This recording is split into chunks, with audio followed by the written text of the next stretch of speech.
So what are facilities like? I'll tell you this, not all D1 schools are glitz and glamour. I mean, most of them have your typical like indoor cages, outdoor cages.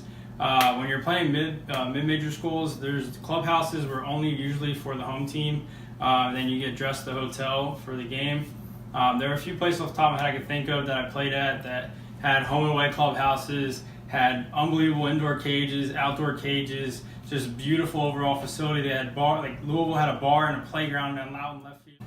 In Indiana, on the Friday night game, so I had a real bad lower back problem at the time. So I went into the training room, like right in the dugout, connected to us, came back out, was starting to get loose again. So they had a really big bullpen, a really big open turf bullpen. And basically it was like sunk in the ground real deep, and then the stands were right above it. So there's like a catwalk all right there, and just a whole bunch of students just hammered, just yelling, screaming, blah, blah, blah. They go on the roster and they start pulling up our names, and they go to our social media. So I never looked when people, throughout the entire season up to this point, I never looked when people said my number, my name, nothing. Like, I don't know anybody here. I'm not looking. So I don't know why this night, I don't know if it was just because I was excited or what. So they start ragging on me, and then I just kind of like haha back or whatever. And then so they keep going, and they start talking about, they went on my Instagram because my Instagram was public, and they started talking about my girlfriend, how she was staying with Schwarber that night or whatever it was, and blah, blah, blah. And then I eventually was just like, all right, enough. As soon as I looked up, a full beer just getting dumped on me. So that was something else.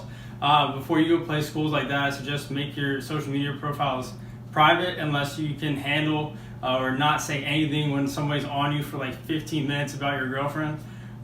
So yeah, that's a funny story from when I was playing against Indiana. So facilities for D2, I was spoiled to finish up my collegiate career. We had a multi-million-dollar ballpark that we actually leased out to the Houston Astros rookie ball team my junior year. Then my senior year, we leased it out to the Cincinnati Reds. We had indoor cages, weight room. We had our underneath was connected to the clubhouse, the dugout, the weight room, training room, the film room, everything. So that was really, really convenient.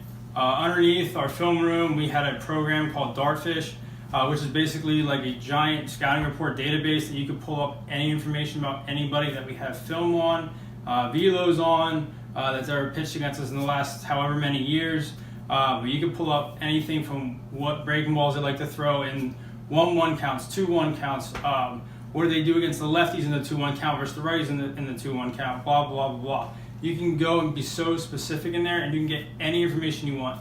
And that's how I started to really prove. So the first book I published, The Secret Arts Within the Game, that was pretty much the program that helped me determine and confirm all the guys tipping and I was catching from the dugout.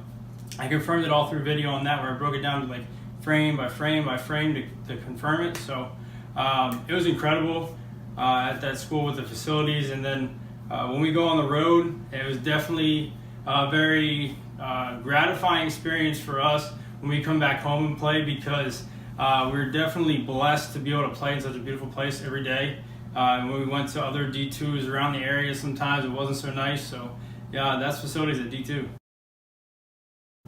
So for junior college, we did have access to a gorgeous, very, very large indoor facility.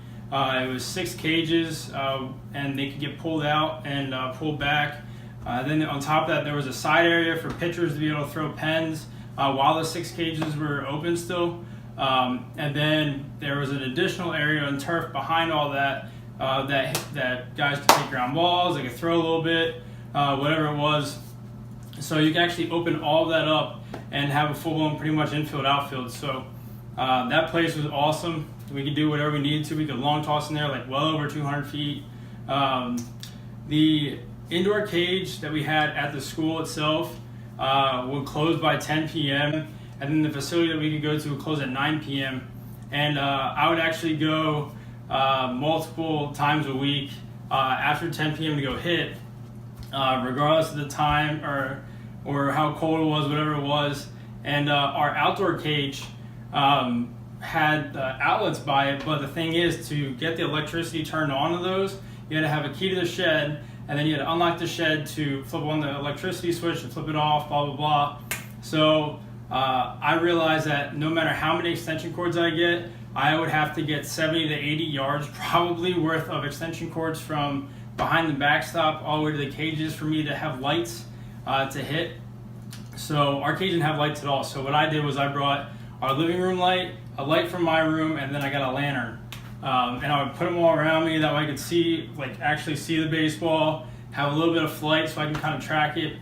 And I literally would basically put a bucket down, I would hit a bucket, maybe two, to right field, and then I would carry a flashlight in the buckets with me. I would pick up all the balls. Basically, I would listen, see how long the ball rolled, kind of guess me how far it was. I had a pretty good idea of what the range was I hit them in. And then I'd go to center field, same thing, left field, same thing. And I literally would probably spend about, 2.5, 3 hours doing that, just because of the fact that I had to constantly walk around, pick up the balls, walk around, pick up the balls. So it was relaxing and it was putting me at peace, and I did do it often. If you don't believe me, here it is.